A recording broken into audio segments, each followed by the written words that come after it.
At dahil nga sa na-distress ako sa paggawa ng mali-maling empanada, syempre babawi tayo, pero hindi na empanada tong gagawin ko, man.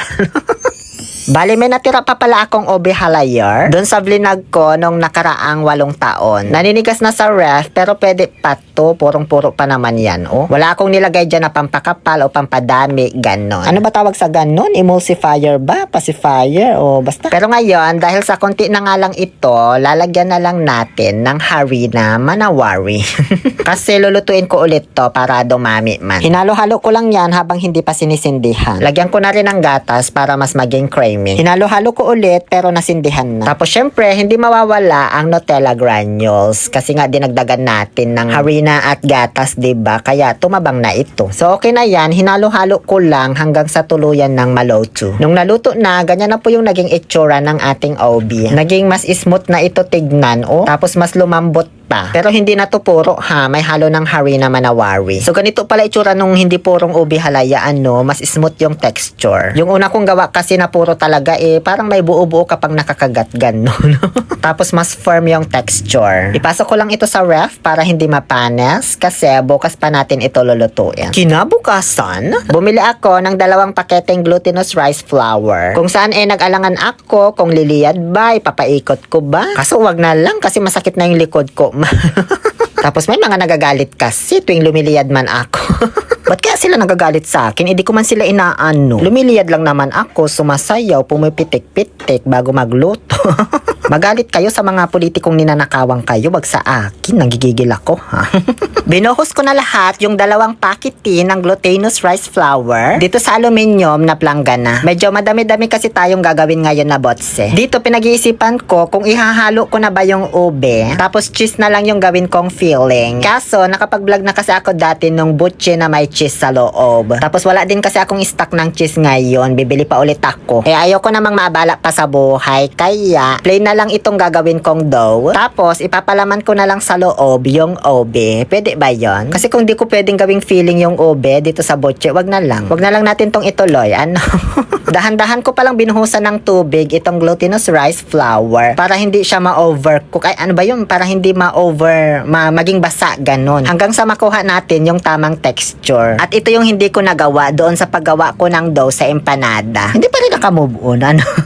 So, nung nakuha ko na yung tamang texturize nitong minamasa nating dough, okay na yan, sisimulan na po natin ang pagbibilog-bilog. Pero syempre, magbubuhos muna tayo ng sesame seeds dito sa may bandeja dough para hindi siya maging dehado. Kasi dyan ko na direct ipapatong yung mga mabibilog kong bochi. So, bali kukuha lang ako dyan ng kapiraso. Yung regular size lang, ganyan lang kalaki sa nakikita nyo. And then, bibilog-bilogin ko, tsaka ko ipaplat top. Tutumpyakin ba ganon? Ipipress yung gitna, saka ko lalagyan ng ube halaya. Saka ko na i-close parenthesis hanggang sa tuluyan ng matakpan yung ube. And then, bibilog-bilogin ulit, tsaka na ida-direct patong dyan sa mga sesame seeds. Dito, medyo nahirapan lang ako sa pag-close parenthesis kasi medyo malambot yung feeling natin. Kaya, sumasama siya kapag i-close ko na yung ating dough. Pero kinaya naman, kailangan lang dahan-dahanin tsaka asikasuhin. Ganyan lang sa nakikita ninyo. Unlike dati na gumawa ako nung butchi na keso sa loob. Gawa ngang matigas na yung keso. Ang dali mo lang siya balutan ng dough at may close parenthesis. Dito medyo natagalan ako talaga. Ang dami pa naman nito. Halos 1 kilo.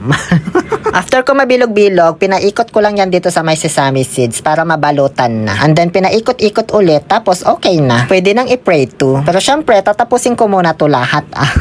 Natatagalan talaga ako guys sa ginagawa ko. Kaya nag-isip ako ng paraan kung ano bang pwedeng matigas na bagay ang ilagay ko dito sa loob.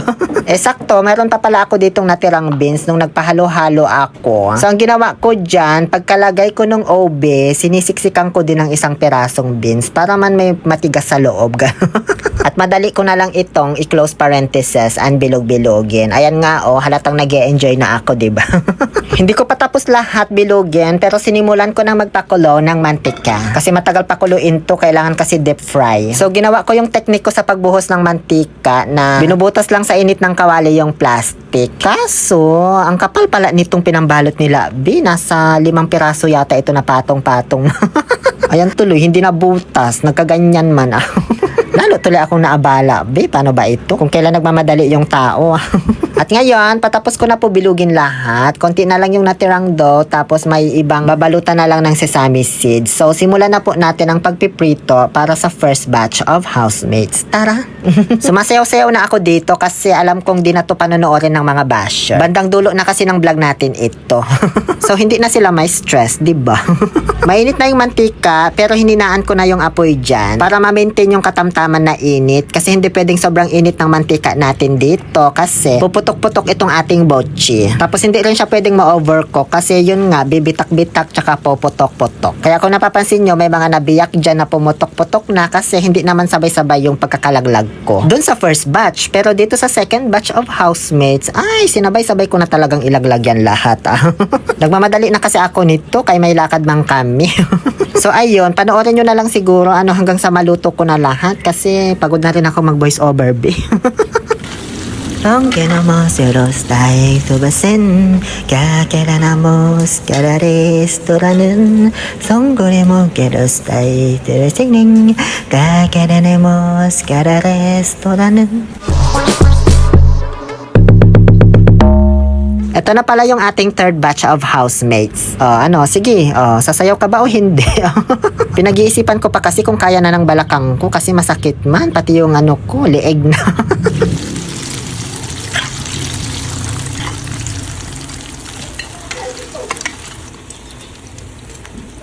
At ayan na po ang ating finished product na buche de obe. Kung saan tapos ko na lahat-lahat ang pagluluto pero hanggang ngayon pinag-iisipan ko pa rin kung liliyad-liyad pa ba ako.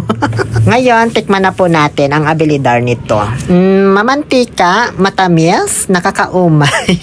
Wala masyadong twist yung lasa, basta matamis lang tapos amoy ube, ganon. Mas bet ko pa rin yung nauna kong nagawa na buche de queso kasi medyo maalat-alat yung cheese doon. Kaya nababalance yung lasa. Pero alam nyo, naubos pa rin naman nila ito pag uwi ko. Kasi nagdala lang ako ng konti para sa mga kaibigan ko kasi di ko rin sure kung magustuhan nila. Tapos iniwan ko na yung natira. Pag uwi ko, ayun, ubos naman. Yun lamang po. Please follow for more cooking vlog na nakakatanggal stress. Tama ba? Muli ito po ang inyong Happy Pill Oliver Castro na nagsasabing no to toxicity. Let's make people happy. O siya, sige na.